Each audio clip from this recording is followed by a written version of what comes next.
Good evening, neuroscience students. Hope all is well. Today, or actually tonight, you're going to look over this lesson in preparation for tomorrow.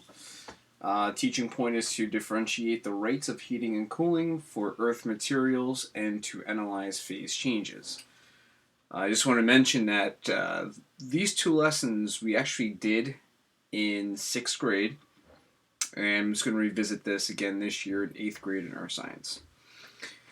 Alright, during the course of this video, please open up your notebook and write the following teaching point in a table of contents, your teaching point for your notes, and notes that are in yellow font. Alright, I'll give you guided notes on this, so please make sure you fill in the appropriate words, and when I check over your notes, you have them fully completed. Down below, the vocab terms for this presentation was provided by your teacher, myself, and they must also be entered into the glossary. Alright, specific heat. Here we go. The quantity of heat, the joules needed to raise the temperature of 1 gram of a substance 1 degree Celsius. Now this picture you see here is the picture that's actually on your reference table on page 1 in the upper right hand corner. So specific heat of common materials, we have liquid water, solid water, which is ice. We have water vapor, which is a gas. Dry air, which is a lot of nitrogen and oxygen from page 1 of your reference table. Basalt, granite, iron, copper, and lead. Next, the higher the specific heat value, the slower it takes to heat up and the slower it takes to radiate that energy off. Radiate means to give it off. Alright, so next below says liquid water equals 4.18 joules per gram times that by degrees Celsius. That's your slowest. The lower the specific heat value, the faster it takes to heat up and the faster to radiate that energy off. Right, so the faster it gives it off. And lead is 0.13 joules per gram times degrees Celsius, and that's your fastest amount. All right, up top is white, so we need to copy this down, but just listen in. The continental crust is composed of granite, which we know that's on page 10 of your reference table, and the oceanic crust is composed of basalt, also found on page 10. Based on the reference table, we go back to it. All right, so basalt, which is 0.084, and granite, which is 0.79. So basalt has a higher value, which means that basalt heats up and cools off a little more slowly than granite. All right, so that point here, so basalt heats up and radiates the energy off slightly slower than granite, right? Slightly. Next, the Earth's surface is 70% water and 30% landmass altogether. So we know that water has the highest specific heat. So water heats up and radiates the energy much slower than continental granitic crust or even oceanic basaltic crust. Based on this, water, because it heats up and cools off slowly, moderates the climate of coastal areas, which means, let's say for instance during the daytime, you don't have really high temperatures like Arizona. You know, like Phoenix. Phoenix, in the summertime, always, sometimes in the triple digits, 105, 110.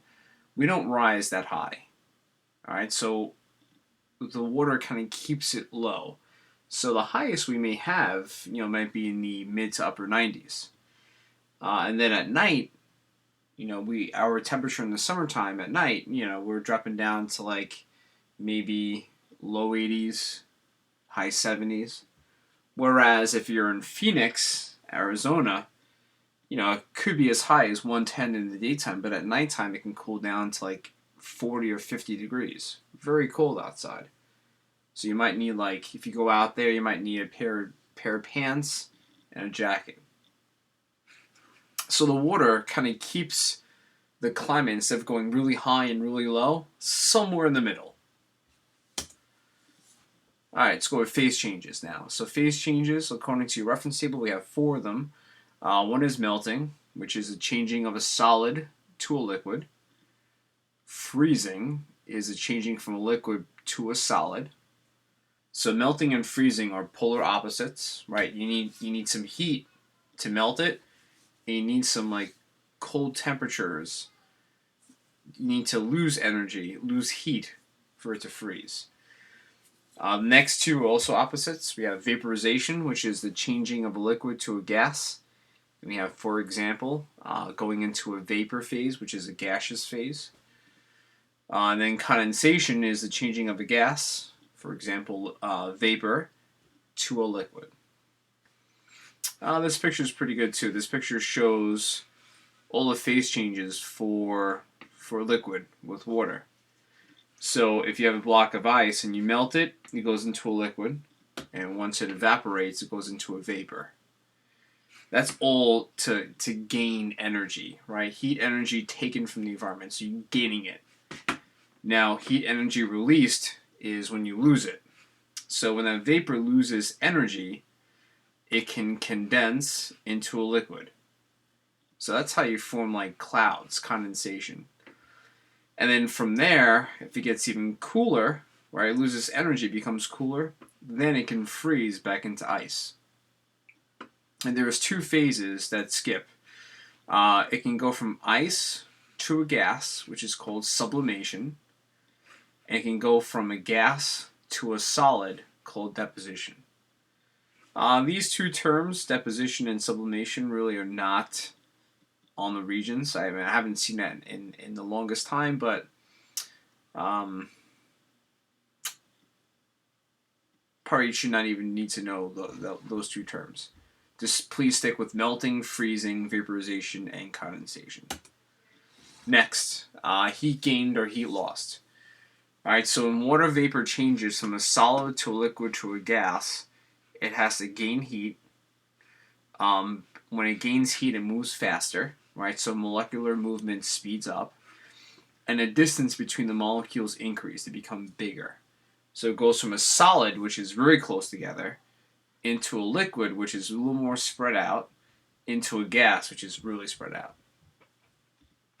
Alright, so when water changes from a gas to a liquid to a solid, just the opposite, it has to release heat for it to become cooler. Molecular movement slows down, they're not as fast, and the distance between the molecules will decrease. So the gas expands, it's big. Once it becomes cooler, it kind of shrinks a bit more to a liquid phase, and then it goes into a solid. All those molecules are very close together. Alright, and this is on the reference table. So gained, this is on page 1, properties of water. So heat energy gained is during melting is a low number. So 334 joules per gram is needed to change the phase from a solid to a liquid. And to make vaporization happen, to go from a liquid to a gas, it has to gain 2,260 joules per gram in order for that phase change to occur. And for releasing, to go from a liquid to a solid for freezing, right, it has to release 334 joules per gram. And in order to make clouds, for condensation, to go from a gas to a liquid, it has to release 2,260 joules per gram. And the last thing down below is density. Now we did density together in class. We know density equals mass over volume. And we should know that by now, from 6th grade and 7th grade, that water has a density of 1. And that's here. It's given to you. But the only thing that's a little different this year is that they tell you around 4 degrees Celsius is where the water is the densest. Because anything cooler than that eventually would turn into ice, which would be less dense. We know that ice floats. And as you increase the temperature, going from 6 to 8 to 10, you're basically beginning the vaporization phase. And once you hit 100 degrees Celsius, then it's begin to evaporate or vaporize, and where the density would be the lowest for water. All right, and here's another graph, right? So water is densest around the 4-degree mark for Celsius. All right, so anything below 4, it's less dense, and then anything above 4 is less dense, and it begins to decline, or would have like an inverse type of graph or relationship, right? As temperature increases from 4 degrees Celsius, the density decreases. All right, so summary based on this. Number 1, Earth materials heat up at different rates. Number 2, know that Earth materials with a low specific heat up and cool off quickly. Earth materials with a high specific heat, like water, liquid water, heat up and cool off slowly. 4, since Long Island is surrounded by water, right, north of us is the Long Island Sound. We have a little bit of the East River by Queens and Brooklyn. We also have the Atlantic Ocean to the south of us. All right, so water has a high specific heat, and therefore water would moderate the climate of Long Island. 5, phase changes occur from changes in state, and if you go going from a solid to a liquid to a gas, it must gain heat, right? And all that information is found on page 1 of your reference table. And to go from a gas to a liquid to a solid, you must lose heat. And that's also found on page 1 of your reference table. And sometimes phase changes can skip a state.